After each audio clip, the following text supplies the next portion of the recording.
Hello बच्चों। तो क्या हाल चाल? सब बढ़िया। तो स्वागत है आप सबको फिर से फिजिक्स डेरिवेटिव्स के एक नए बेहतरीन वीडियोज में। तो आज हम स्टार्ट करने वाले हैं त्वरण। त्वरण होता क्या है? त्वरण जो होता है क्लास 9th और क्लास 11th के लिए मोस्ट इम्पोर्टेंट टॉपिक है, जो हर मतलब जो हमारा सरल रेखा में गति है उसके लिए बहुत जरूरी है। त्वरण हम समझेंगे होता क्या है। तो पहले समझिए इसका परिभाषा। त्वरण कहते किसको हैं? तो किसी गतिमान पिंड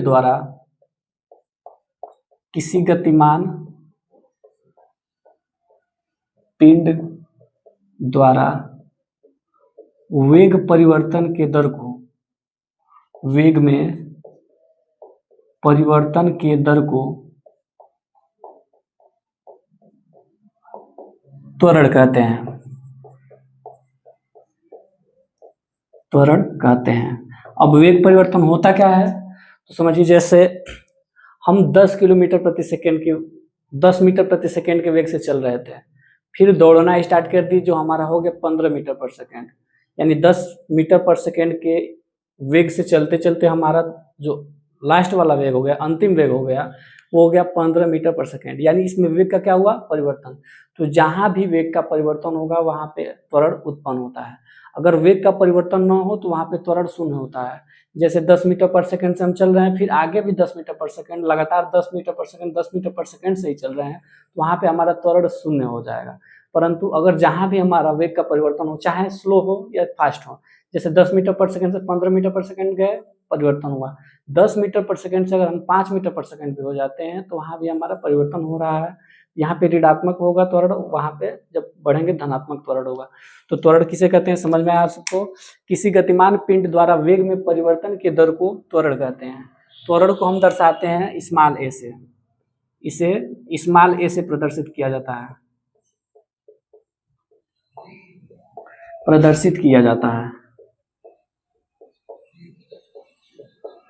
अब देखिए, और यहाँ हमारा परिभाषा था, परिभाषा से अगर हम सूत्र बनाना चाहें तो त्वरण बराबर किसे? त्वरण बराबर फार्मूला क्या हो जाएगा यहाँ से?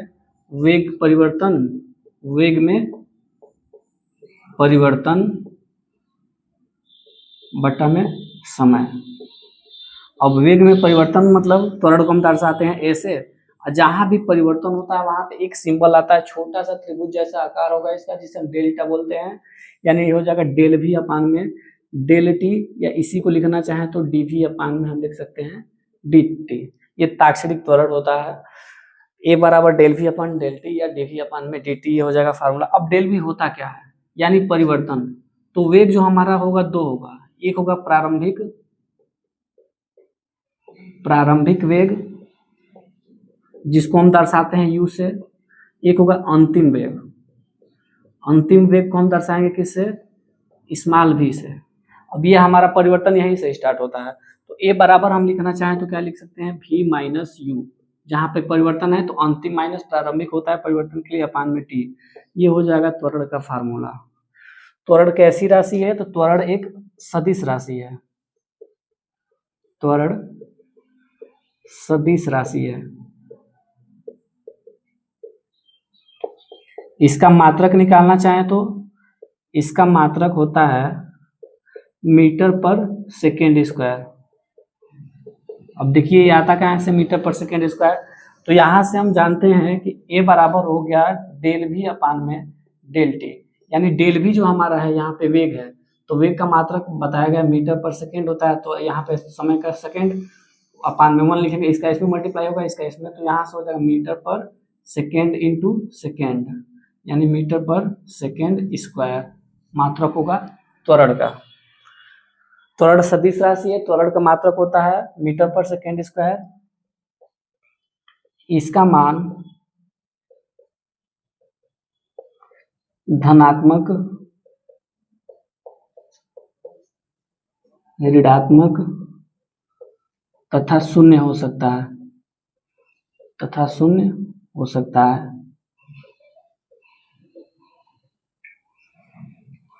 इस पे एक क्वेश्चन हम आपको कराते हैं, जल्दी से इसको फटाक से लिखिए, फिर आगे हम बताते हैं। इस पे क्वेश्चन करा के आपको दिखाते हैं। तो क्वेश्चन एक दिया इस पे, इसका क्वेश्चन दिया है त्वरण के लिए। एक बाइक की चाल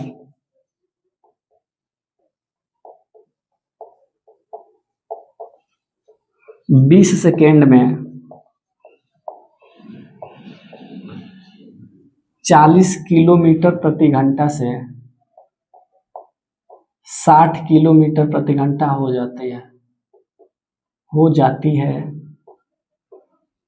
बाइक का त्वरण क्या होगा? बाइक का त्वरण क्या होगा? तो इसको करने से पहले सबसे पहले हम इसमें लिखेंगे कि दिया क्या गया है। इसमें दिया है समय कितना दिया है? 20 सेकेंड। फिर हमारा इसमें जो हो जाएगा प्रारंभिक वेग कितना दिया है? प्रारंभिक वेग दिया है u बराबर 40 किलोमीटर प्रति घंटा। अब किलोमीटर प्रति घंटा को पहले बदलेंगे मीटर प्रति सेकेंड में, तो किलोमीटर प्रति घंटा से मीटर प्रति सेकेंड में बदलने के लिए 5/18 से गुणा करते हैं, तो 40 गुणे 5/18, तो यहाँ से कितना हो जाएगा? 200/18 मीटर पर सेकेंड। ऐसे ही निकालेंगे अंतिम वेग दिया है इसका v बराबर 60 किलोमीटर प्रति घंटा। इसको भी बदलेंगे तो 60 गुणे हो जाएगा 5/18, यानी हो जाएगा 300/18 मीटर पर सेकेंड। अब इसको आगे सॉल्व करेंगे, त्वरण ज्ञात करना है, तो त्वरण बराबर फार्मूला होता है a = v - u/t। a = v का मान दिया है 300/18 माइनस u का मान दिया है 200/18 और समय जो हमारा दिया है वो है 20 सेकेंड। तो इसको जब हम सॉल्व करेंगे तो यहाँ से हमारा कितना हो जाएगा? बट्टे में ये 20 दिया है, इसको जब सॉल्व करेंगे तो माइनस करने के बाद आ जाएगा 100/18, नीचे हो जाएगा हमारा 20/1। इसका इसमें मल्टीप्लाई करेंगे तो 0 से 0 कैंसिल हो जाएगा और हो जाएगा 10/36, यानी कटाने के बाद 5/18 मीटर पर सेकेंड स्क्वायर। ये हमारा होगा बाइक का त्वरण।